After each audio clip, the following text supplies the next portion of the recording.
Welcome into extra time. Craig's not feeling very well. Oh, no. To such an extent that Peronis may not happen tonight. No, they're happening. They're happening. They're happening, it's all right. They're happening. Well, actually, you say that. One of the girls in makeup gave me some vitamin C. Right. That's perked me up a bit. That's motivation. And I've just had a pigeon carrier has just sent me a message on here. It says, if you're stopping for beers tonight, get me a bottle of Sauvignon Blanc. Hey! Party at the Burleys tonight. So, you know, I may have to force myself tonight. I don't know. I'm not feeling great. Meanwhile, Dortmund's penalty. Should it have been retaken because the goalkeeper is miles off the line? Thoughts? Oh, yeah. But how many times do you see it actually being enforced and retaken? Well, we saw it at the Women's World Cup, didn't they? They were very strict about it. Yeah, and actually the fact that they did it, we were all like, hey, what? That never happens. So, listen, by the letter of the law... Yeah. And IFAB have written, haven't they, to UEFA from the Premier League, saying, look, you need to do better with this, basically. There's VAR at all the Champions League games. Yes. So they had it. Looked like Adrian was off, but that didn't matter because he scored. But he was off as well. Yeah. If he had saved it, I wonder if they'd have taken that one back. But that's a good point, yeah. Should have been retaken? Yeah. Yeah. That's the world we live in nowadays, right? What's the point of having rules? You're going to break them. Laws of the game. Yeah, Laws. Stevie, why do managers continually shout from the sidelines, such as Antonio Conte? Don't they make strategies before the start of the match? Yeah, absolutely. I don't know many players who actually listen to you if you're shouting. You know, if you get somebody's attention, then they'll look at you and they'll maybe be able to take it in. Depends. Listen, if there's a huge crowd, it's unlikely they'll hear you anyway. If there's a smaller crowd, then you might get it over. But if you're standing screaming, every player gives you the rubber ear. Does it become white noise in the end, almost? Yeah, well, it becomes white noise, but when you see the expression and you know it's at you, then you give it the old... But strategies change. Sure. In game. But that's probably the more difficult part of... He'll know better. That's arguably the more difficult part than setting your team up before, is when it's not going well, is to try and change something. And generally what you'll do is you'll wait until you're 3-0 down. There's some sort of delay that you can actually... Because, again, I've just told you that try to get information on's hard enough, and if you try to change the formation and they don't understand it, then it could be even worse. So you've got to wait until you actually get a real opportunity to make such a big change. Sometimes again, you see his face. Yeah. No, I've just seen what he's doing. Oh. He was looking at something behind you. I was trying to work. He's got that stupid look in his face. I was looking at him. He was doing something behind you. Oh, that's understandable then. But sometimes, to be fair to managers, and the brains that Stevie was in his career as a manager, there are some guys out on the field that are just straight up dumb. Right. And so communicating with them comes down to a very basic thing. You got to yell at them. Right. Because otherwise they either don't hear you, don't want to hear you, don't understand what you're saying, and so the frustration I can see from managers, he would be like, hey, I am talking to you. Yeah, you. That's it.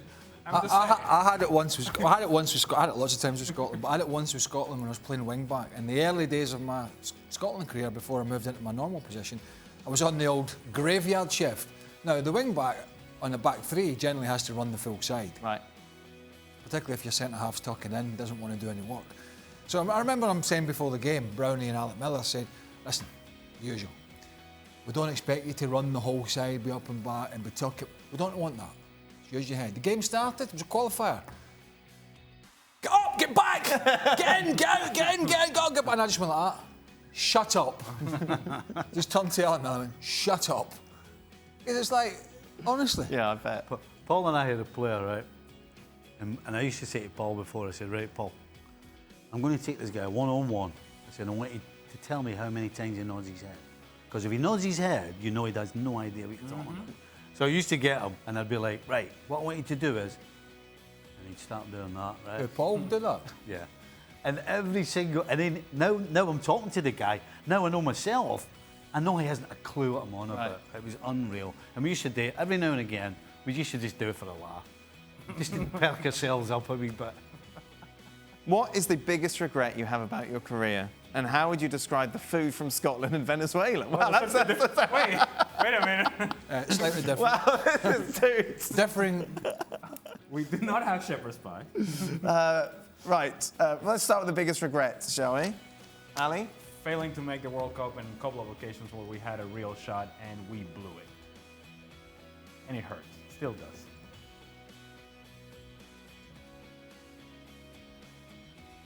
No regrets?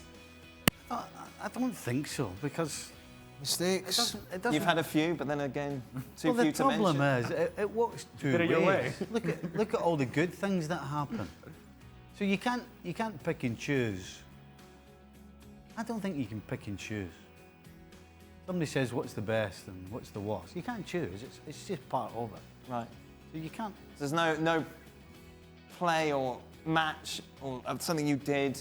Like 89, like, do you wish you kicked someone? There's just a lot foul? of things. There's a lot of things you choose, but then if somebody said, okay, for everyone you But no one's saying that, are they? well, but I mean, I wish I hadn't that's- made a dodgy yeah. back pass in an FA Cup semi-final, but I Right. can't. Mistakes happen. Sure.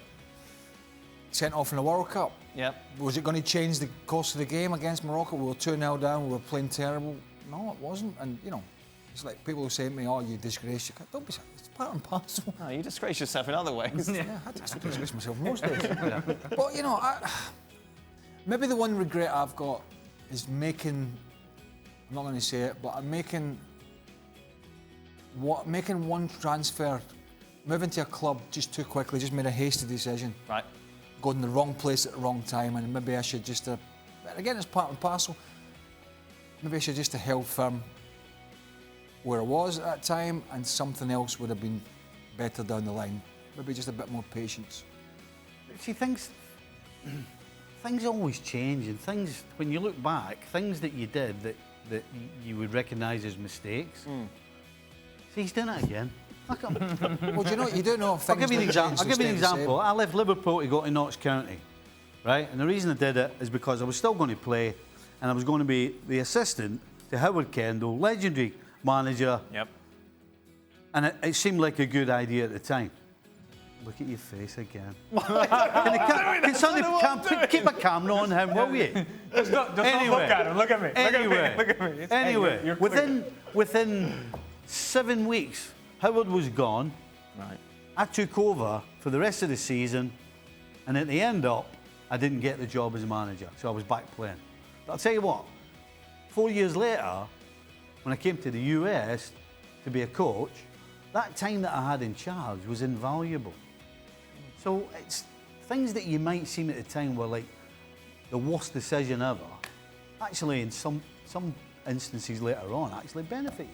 It's a good lesson for life. Yeah, and it is, if we can forget about your stupid face. Wow. Difference between Scotland and Venezuela food. Oh, boy. Venezuela food, how would you describe it in a nutshell? Tasty. Tasty. Scottish food. Deep fat fryers. Fried. Fries. Fried. Well, not always, No. but A lot. there's A lot. lots in. Me and my stupid face back tomorrow Yeah. then. Stupid. Are you here as well, Stevie? And your stupid face. No. Oh, You here tomorrow? I am. Good. I'll Are you? Oh, yes, I just said that. Oh, well, I don't usually listen to anything you say, so I didn't hear it. What? what? Hey? Somebody say something. Thanks so much for watching ESPN on YouTube. And for more sports highlights and analysis, be sure to download the ESPN app. And for premium content and live streaming, subscribe to ESPN Plus.